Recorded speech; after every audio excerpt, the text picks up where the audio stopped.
Saravá a todos, sejam todos bem-vindos a mais um estudo. Vamos continuar hoje com o nosso livro, num capítulo que é extremamente importante. Então, vamos pedir nossa inspiração para nosso Pai Oxalá, nosso Pai Oxóssi, que nesse momento acalme nosso coração, abra as nossas mentes para que a gente consiga absorver tudo que a gente aprende. Eu não me canso de dizer aqui, não adianta estudar, não adianta ler, não adianta participar de estudo aqui ou em qualquer lugar, se você não incorporar os conceitos na sua vida. Você vai ficar cheio de nada. Por quê? Porque o conhecimento ele é só um mecanismo para a gente se tornar melhor, para a gente vivenciar melhor a nossa experiência dentro da Umbanda. Tá? Então, tenham sempre em mente que tudo que a gente lê traz um ensinamento. Sempre uma lição, alguma coisa a gente tem. Procurem ler com sabedoria, usem filtros morais e éticos, tá? Quando forem ler, ver qualquer conteúdo, tá? O que é um filtro moral e ético? Você olha aquilo, imediatamente você fala, nossa, mas isso não é legal. Ou então, nossa, está exagerando, será que é assim mesmo? Então, sempre fiquem atentos, porque a gente tem hoje, gente, é muito conteúdo, é muita coisa, né? Então, e muitas vezes, principalmente os filhos mais novatos na Umbanda, têm a cabeça muito volúvel, porque não sabe o que está acontecendo, não sabe direito, então, literalmente vai para todo lado, né? E fica achando, se deslumbrando com aquilo. Ai, que lindo, que bonito.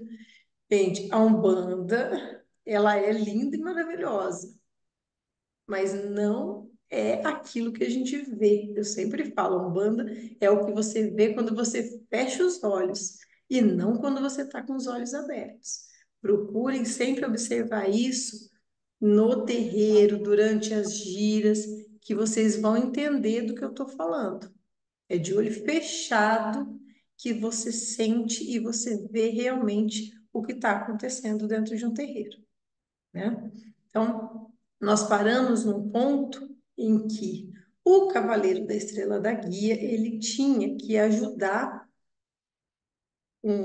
aquele filho, né, daquele encarregado, daquele local trevoso em que a Ângela, né, estava, para poder resgatar a Ângela, que a Ângela, a filha lá do governador, que ele descobriu que era, inclusive, a oitava mulher ligada espiritualmente a ele, com quem ele precisava se entender, tá?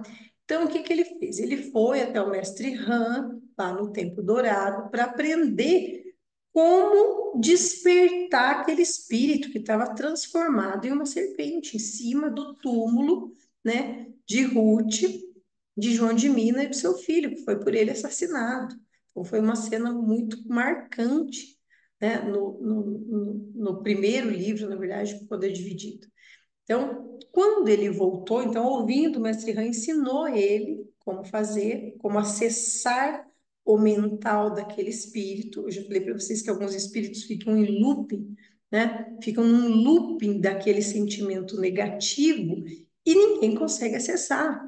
Nem espíritos muito evoluídos conseguem despertar esses seres, tá? Então, ele foi lá, procurou o João de Mina, né, novamente, falou o que, que ele tinha que fazer com o espírito daquele capataz e levou João de Mina, Ruth e o seu filho, né, Marinho, para aquele local, que era o local de sepultamento. Olha que ironia, era o local de sepultamento deles, e eles tinham que ir lá despertar aquele capataz que era quem tinha matado o Marinho e judiado de Ruth e João de Mina uma vida inteira. Vocês imaginam a circunstância em que eles se encontram agora?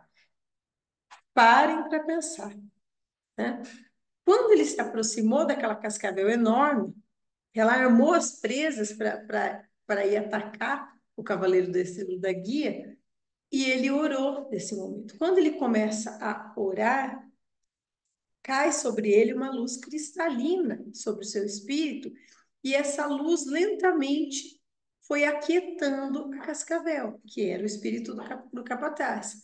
E ele, a oração dele, ele era tão puro, tamanho coração que tinha na oração dele, que ele se viu transformando em pura luz.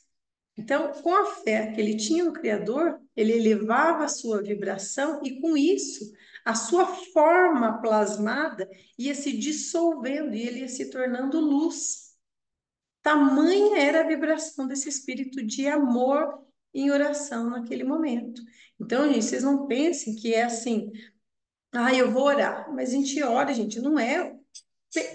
A gente tem que orar com o coração completo. Para chegar nesse estágio, é preciso ter vivido muito.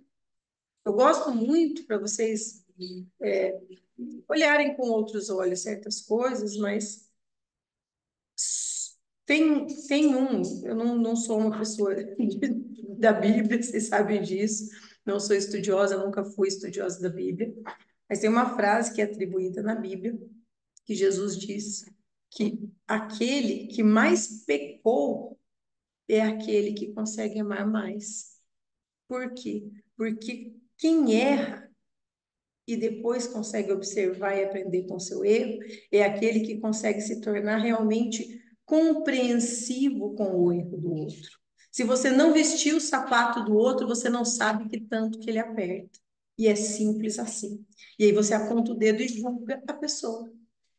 Entende? Então, eu gosto inclusive de falar assim, eu errei tanto na minha vida, que bom que eu errei tanto, que isso me fez uma pessoa mais compreensiva, mais exigente, mas também mais compreensivo. Então, quando esse espírito ora, é um espírito que já passou por muita dor, que já passou por muito sofrimento, que já errou. Então, ele coloca o coração inteiro dentro daquela oração, a ponto de perder a sua forma, né? A sua forma humana vai se desfazendo e ele se torna pura luz, para poder chegar naquele mental adormecido daquele ser transformado em cascavel. Então, olha como que ele consegue. Isso é tudo poder da mente, tá, gente? Isso tem que ser desenvolvido para poder fazer isso depois de morto. Não adianta, eu vou morrer e vou conseguir acessar o mental dos outros. Não, isso não é bem assim. Tem técnica, tá? Então, ele conseguiu acessar o mental daquele ser e ouviu seus gritos de arrependimento. Então, ele pensou, ele falou, era tarde para voltar a ser o que ele era antes, um ser humano, em forma humana. Mas ele ainda guardava lembranças do que fora e fizera no passado. E sabia que agora era uma serpente venenosa. Ele começou a interferir no mental dele com dureza, porque não é assim, teve que ser duro, vamos, vai, com dureza deliberada, e viu que lentamente ele me ouvia. Levantou sua cabeça de serpente e ficou me olhando. E eu falei quem era eu. Ele falou, o cavaleiro disse, você lembra de mim? Ele falou, fui eu quem o libertou das serpentes que o picavam. Aí ele falou, sim, eu me lembro do senhor. Foi muito bom comigo, porque lembra que as cascavéis não deixavam ele morrer? E ele estava agonizando e não morria. Só depois da oração do Cavaleiro da Estrela da Guia que ele conseguiu morrer, então para ele foi um alívio, né? Mas olhe para mim e veja o que me aconteceu. Aí ele fala, tô vendo, meu amigo. Sabe por que você está nesse estado? Ele fala, não, mas deve ter sido o veneno das cobras que me picaram. Olha na cabeça dele o que ele achava. Aí o cavaleiro fala, não, meu amigo, foi seu próprio veneno que te transformou numa cascavel. E tal qual como uma cascavel, você gritava com os escravos negros e depois matava-os. Agora Deus lhe deu um guiso para que você sempre advirta a quem se aproximar muito, para que saiba que você é perigoso e que deve fugir de suas presas. É um grande castigo que foi imposto a você pela lei divina. Ele fala, mas eu não gostava dos negros. Aí ele fala, só porque sua mulher morreu, você não devia achar que foi um negro que matou ela. Ele fala, mas foi um negro que matou minha mulher, que matou minha mulher com seus feitiços. Aí o cavaleiro fala, não, você está errado mais uma vez. Não, você não viu como ela morreu. Foi por isso. Ela foi enfeitiçada, eu posso provar. Aí ele fala: não, não, não, eu vou trazer sua mulher aqui e ela mesma vai dizer para você toda a verdade. E trouxe, foi lá, trouxe a mulher dele, que também estava numa região trevosa, trouxe a mulher dele ali, e aí a mulher confessa. Ele força, ela fala a verdade. Aí a mulher confessa, ela fala: ah, sabe o que que é? É que eu tinha um amante negro e eu fiquei grávida dele, né? E eu escondi a gravidez. Mas quando não deu mais, eu tomei veneno, né? E como eu odiava as negras, que você procurava, inclusive, para satisfazer sua lascívia, né? Então eu falei que foi os negros que me enfeitiçaram e que eu estava morrendo. Então a mulher enganou ele, falando que havia sido morta pelos negros, para que ele ficasse com mais raiva ainda dos negros e aquilo foi crescendo a vida inteira, mas era ela tinha um amante, ficou grávida do amante e tomou veneno para se matar, porque eu não ia conseguir esconder a gravidez, né? Aí ele falou, nossa, aí ele falou, ó, tá vendo agora como tudo se passou? Qual que é a verdade? Aí nisso ele ficou tão nervoso que ele armou um bote e se lançou sobre a esposa, que tinha sido esposa dele na carne. Mas ele, o cavaleiro defendeu e falou, ó, minha luz me protegeu do seu veneno, né? Você não vai fazer mal algum a ela, pois foi o culpado por ter preferido saciar os seus desejos com as escravas. Recebeu o troco do que deu à sua esposa. Ó, ó como que é, as coisas vão se pagando. Por isso você não tem o direito de cobrar nada dela. E as negras que você feriu ou magoou, né? Por que que você não pensa que elas não sofreram com a sua volúpia? Você ao menos tem ideia do mal que causou a elas? Vamos, amigos, responda-me. Ele falou, foram muitas. E os negros que você matou somente pelo prazer de vê-los sofrer? Ele falou, também foram muitos. Então, você, com que direito você vai tentar se vingar da sua esposa? Pelo que sei, você já matava os negros antes dela se envenenar. O seu ato apenas atiçou um instinto nato de ódio aos negros que ele já tinha. Então, ela deve a lei, mas você deve muito mais. E nisso, o Cascavel foi fazendo o quê? Foi quietando, quietando, se colocando no lugar, né? Aí ele fala: como que eu posso consertar meus erros, ser da luz? Aí ele fala: ó, esses aqui que eu trouxe são os 3 primeiros negros que se dispuseram a perdoá-lo. São os mesmos que estão enterrados ali. Você está atado a ele, meu amigo. Somente eles podem libertá-lo desse lugar. Vá até eles e peça o seu perdão. Se eles o derem, você vai ser levado junto para o seu pai. E, e espere que vocês comecem a refazer, né, a vida de vocês e reparar o erro que vocês cometeram. E nisso, os 3, lógico, que o João de Mina, Ruth e Marinho estavam lá morrendo de medo daquela cascavel, né? Porque, ai, mas eles estão mortos, eles têm medo de cascavel. Gente, é o espírito humano transformado numa cascavel e as dores da picada, a ardência, a queimação, do veneno desse espírito transmutado é sentida pelo perispírito. O perispírito também transmite as dores. Então, o morto e o vivo também sentem as dores. Não é assim que, ai, morreu, você não sente mais dor, não sente mais fome, não sente mais sede. Sente, sente sim. Com ataques não físicos, mas energéticos daquelas formas, eles sintam, eles sentem medo dessa figura, né? Então, eles se aproximam, né?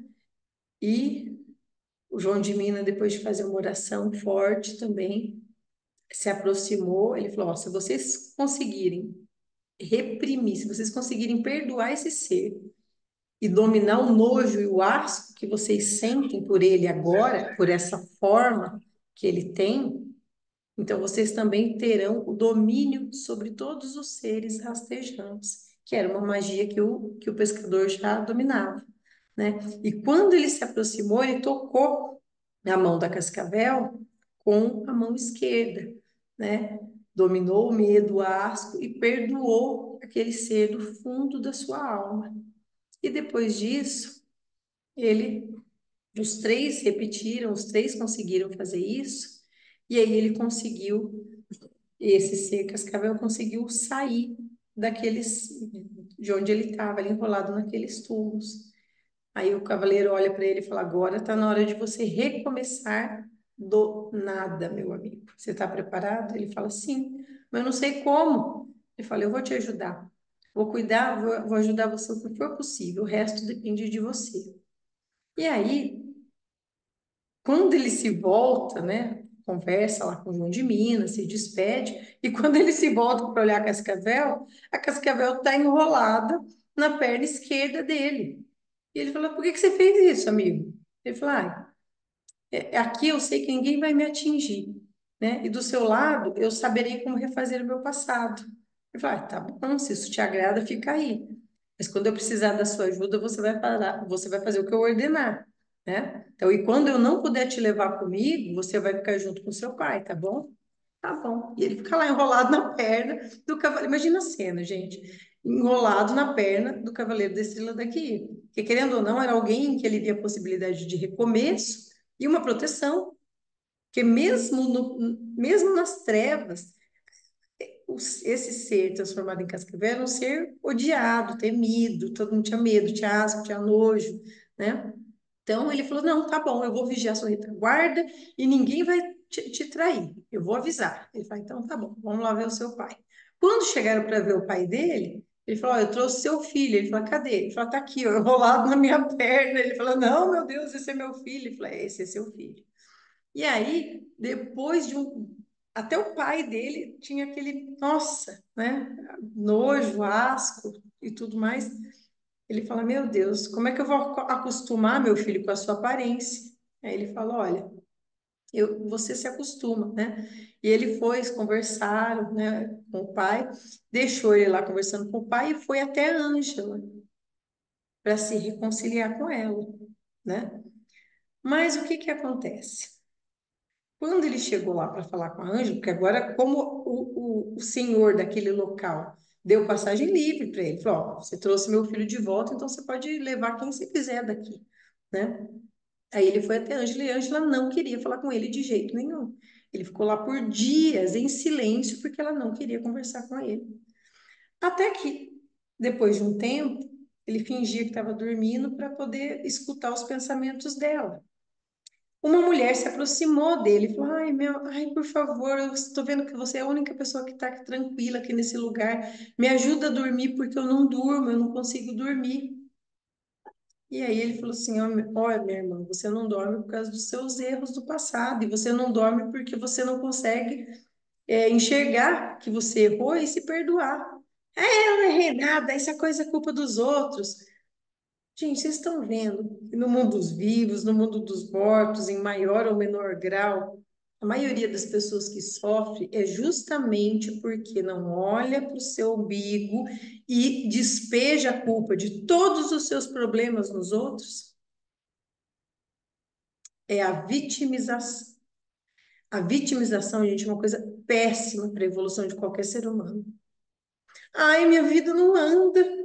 É culpa do pai de santo que não tem poder para me fazer minha vida andar. Ai, a culpa é da minha mãe que não me criou direito. A culpa é dos meus filhos que não dão atenção para mim. Por isso que eu estou tão infeliz. A culpa é sempre de alguém. A pessoa não toma responsabilidade pela sua própria miséria. Miséria moral, às vezes material. Atribui sempre a um terceiro e não as suas atitudes, porque, ai, mas eu faço tudo tão certo. Esse é um discurso, gente, tão comum e tão repetitivo que chega a me enjoar. Porque é sempre a mesma coisa. Quando você vai falar para a pessoa, fala assim: não, mas ai, eu faço tudo tão certinho, eu não sei por que que isso está acontecendo comigo. Então, enquanto você. Eu falo você, porque isso é para quem estiver assistindo mesmo. E eu falo isso para mim também, porque eu me questiono isso. Enquanto a gente não olha, fala, onde eu estou errando? Estou errando. Alguma coisa, para ter esse grau de sofrimento, eu estou errando. Onde que eu estou errando? Vou ser responsável. Não é culpa dos outros, a culpa é minha. Eu tenho que ser responsável pelos meus atos, para poder mudar a minha situação e caminhar dali para frente. Entende? Eu vejo, infelizmente, gente, muita gente na Umbanda é exatamente a mesma coisa. vai para a Umbanda porque quer. Ah, não, a Umbanda tem que mudar a minha vida. Aí eu digo para vocês: a Umbanda muda a sua vida? Muda, porque a Umbanda educa, a Umbanda esclarece, a Umbanda instrui, ela inspira. Nossos guias são a maior inspiração para todas as mudanças que a gente precisa fazer na nossa vida. Mas a Umbanda não pega na tua mão e faz. A Umbanda não faz por você. Ninguém faz por você, nem o teu irmão de santo, nem o teu pai de santo, muito menos o teu guia. O teu guia não vai fazer por você aquilo que você precisa fazer.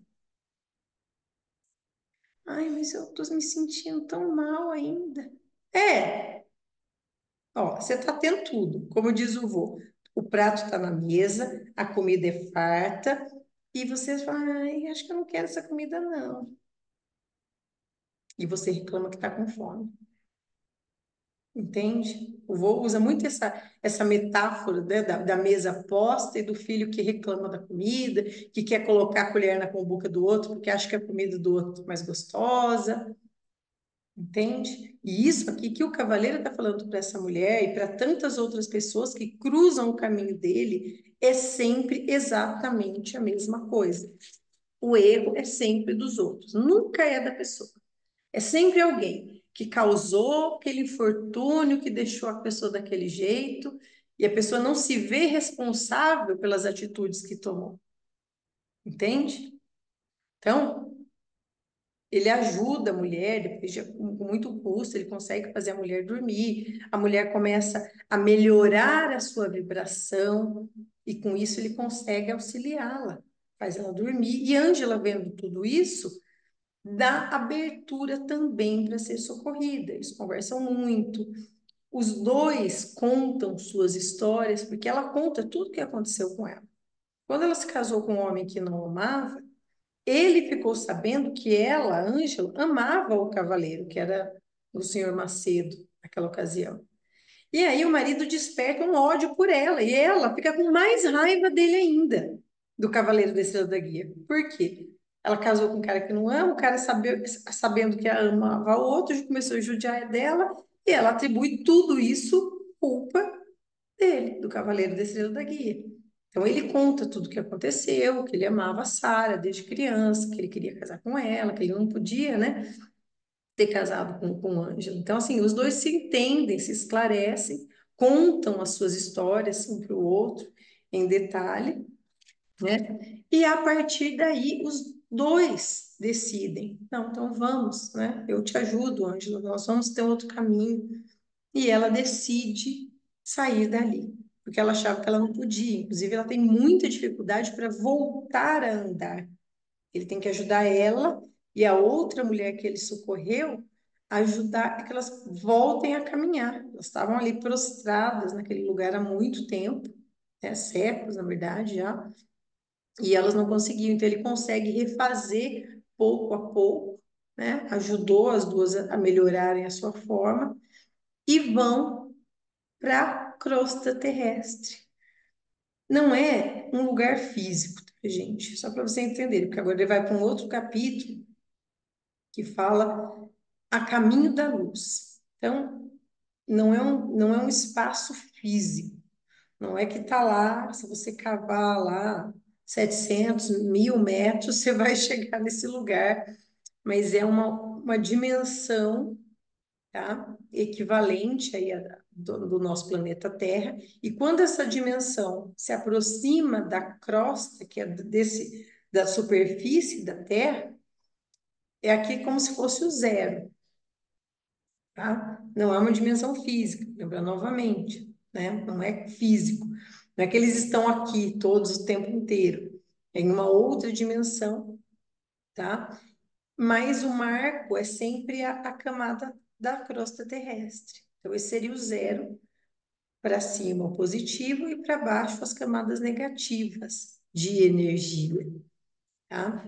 Então, aqui, por que que aqui é o zero? Porque aqui tem positivo, tem negativo, aqui vale tudo. Tem bom, tem ruim, tem mais ou menos, tá tudo nós na sopa, né? Aqui é a sopa da carne, tá aqui, literalmente. Tem cada um em uma situação.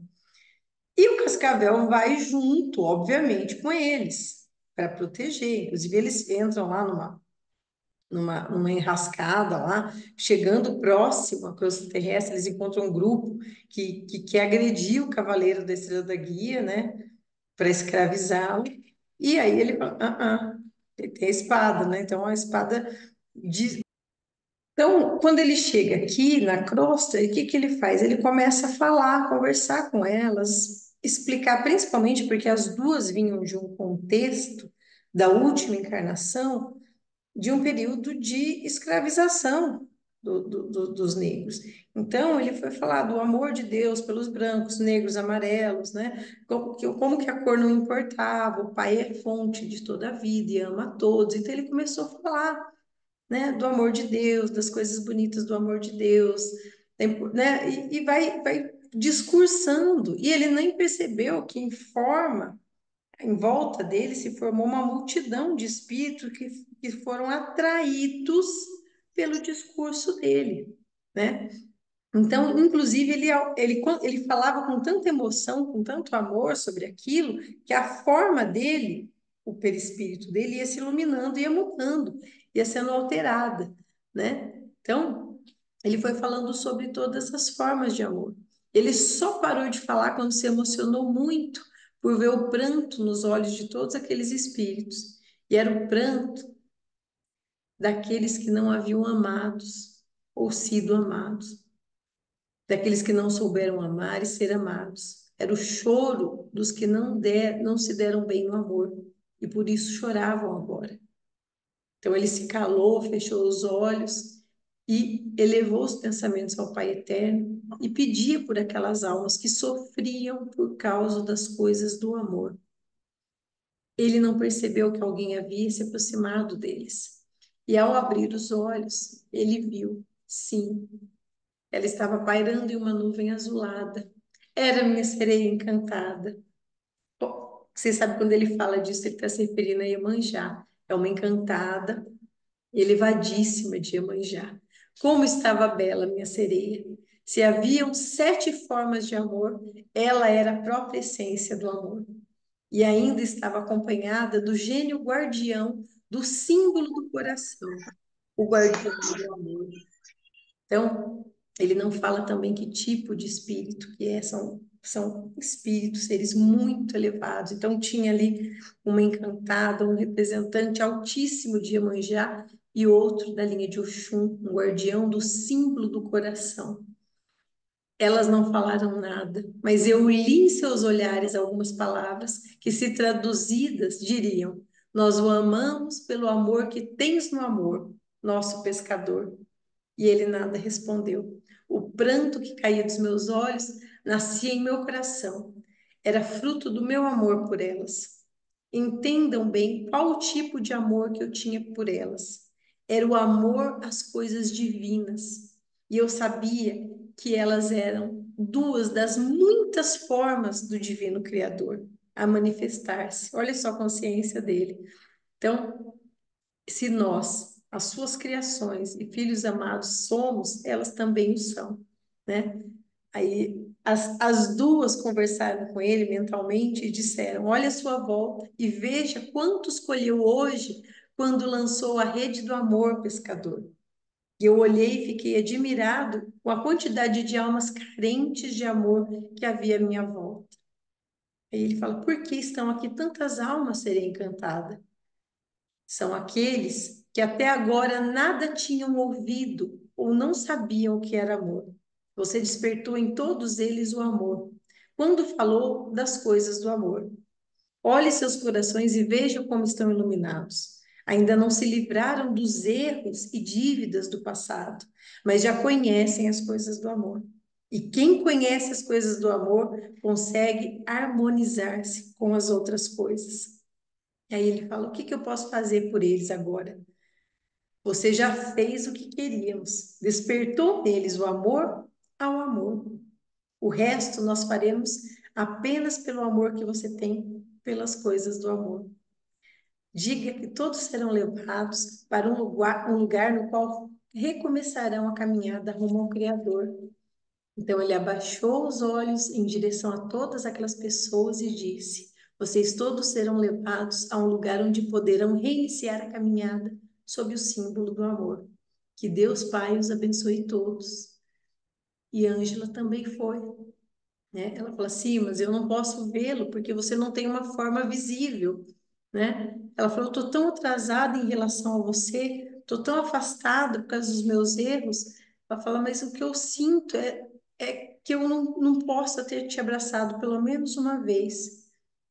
E então ele a abraçou com o amor que ela precisava sentir.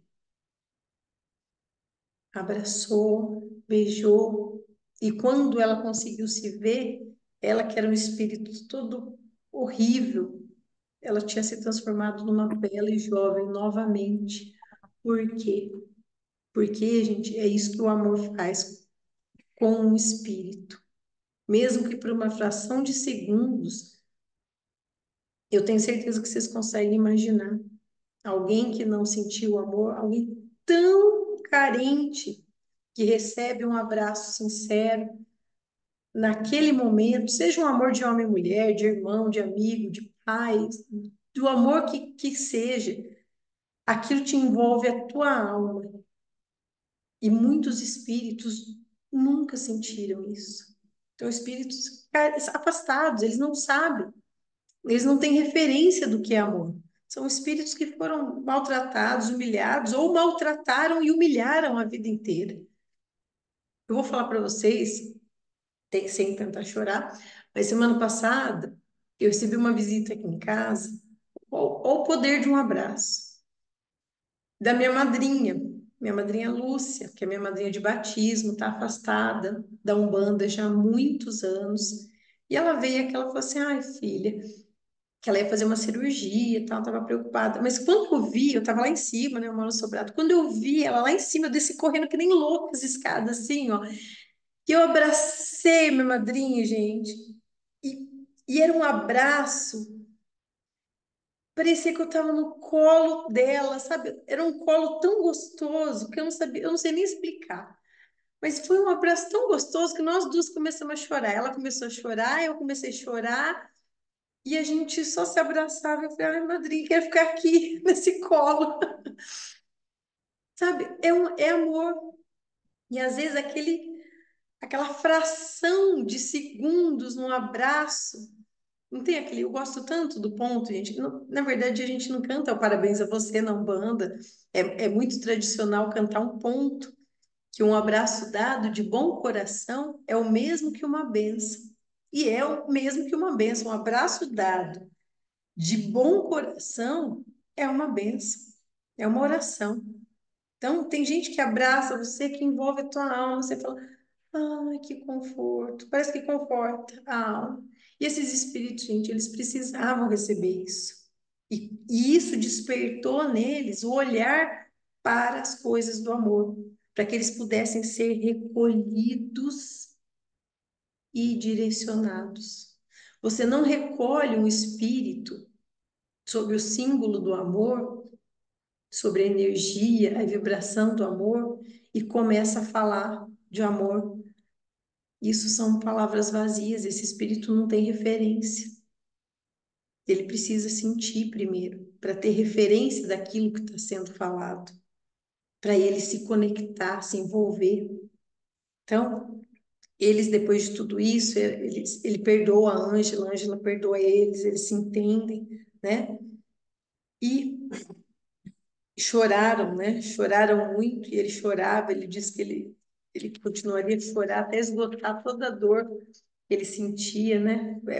Por todos aqueles espíritos. E aí, nisso, com todo aquele choro, com a comoção daquele momento, ele sentiu e ouviu uma voz falar no ombro dele.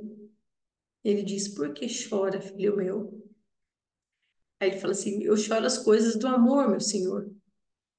Então, abençoado é o seu pranto, pois benditos são os que choram por amor. Ele fala: Quem é o Senhor ser bendito? Ele fala: Você não sabe quem eu sou, meu pescador? Ela perdoe por ter perguntado, mas foi por um impulso que eu indaguei isso, meu Senhor. E o que fará agora que elevou das trevas a oitava parte do seu amor? Ele fala: eu vou andar por esse mundo seu, pregando sempre uma das formas do amor, meu Senhor. Ele fala: cuidado, pois um dia poderá ser provado no mais difícil teste a que submeto meus servidores. Ele fala: então, nesse dia eu serei digno da fonte de todo o meu amor. Então, pare de chorar. A estrela guia quer o seu cavaleiro correndo e enxugando as lágrimas dos que padecem nas trevas da ignorância. Muitos são os que esperam sua chegada, meu cavaleiro. Não quero vê-lo se esvair em lágrimas pelas coisas do amor, quando muitos choram por não conhecê-lo. E ele diz: sim, meu senhor. Eu conterei meu pranto e enxugarei as lágrimas dos que choram. Depois lhes falarei que erraram porque não conheciam. Como são belas as coisas do vosso infinito amor.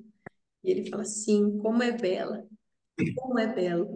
o seu amor. Então, esse encontro com esse ser era o seu ancestral místico, tá? Quem que é o seu ancestral místico? Ele não dá nomes de seres, de categorias, né? Nós temos uma ideia bem sutil hoje, cada vez mais eu sei que é uma ideia muito sutil e genérica do que é o nosso ancestral místico. Só para vocês entenderem, é a vibração que nos formou. Eu já expliquei isso, tem sempre o desenho lá dos planos da vida. Esse é o nosso orixá ancestral, né? Nós temos, na verdade, pelo menos dois orixás ancestrais, mas esse orixá ancestral é a energia que nos recebeu quando ingressamos no plano humano. E quando vem esse representante, não é o ancestral, porque o ancestral é uma energia, não vai vir, né? Um ser, porque ele não é um ser, é uma vibração. Mas vem esse representante elevadíssimo, por isso que ele fala, meu senhor, né? Eu sirvo a ti. Esse representante elevadíssimo, que é o seu ancestral místico, e ele fica sem chão. A gente, com o menor contato com o nosso orixá ancestral, ou com a nossa energia ancestral, gente, é uma coisa assim de pirar o cabeção, desculpa a palavra, que é uma coisa assim, eu não sei, não posso falar por ninguém, as pessoas, não sei, acho que os pais de santo por aí tem um pouco de, ninguém fala muito, né? Pessoas que o povo fica comparando, achando isso, achando aquilo, mas eu não, quando eu tive, e não é, agora eu sei quem é o meu orixá ancestral. Não, gente, não é disso que a gente está falando, saber qualquer um sabe, não é saber. É você sentir aquilo, fazer aquilo entra na tua cabeça e você sabe do teu ser, da ponta do teu cabelo até o dedão do teu pé, a quem você pertence, a quem pertence o teu espírito, a que vibração, que característica divina que pertence o teu espírito. Então, é mais do que saber.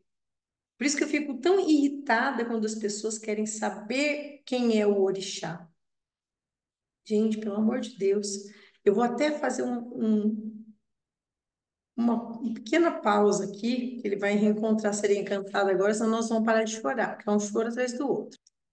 De tudo que a gente ouve, vamos dar uma pausa. Deixem sempre as perguntas e comentários no vídeo do estudo, tá? Isso é para enriquecer o estudo. Um vê a pergunta que o outro faz, tá?